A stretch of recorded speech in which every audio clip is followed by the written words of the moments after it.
Hello guys, আজকে আমি তোমাদের সাথে শেয়ার করব কুমড়োর একটা নতুনত্ব রেসিপি, নিরামিষ রেসিপি। প্রথমে কুমড়োগুলোকে আমি এইভাবে কেটে নিয়েছি।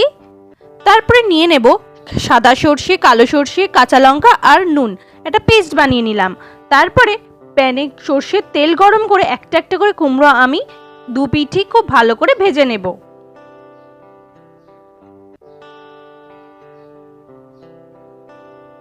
তারপরে তুলে রেখে দেব। একটা টিফিন বক্সে করে নেওয়া পেস্টটা দিয়ে দিলাম, সামান্য পরিমাণ নুন, হলুদ গুঁড়ো, লঙ্কা গুঁড়ো দিয়ে খুব ভালো করে মিশিয়ে নিলাম। তারপরে দিয়ে দিলাম ভেজে রাখা কুমড়োগুলো।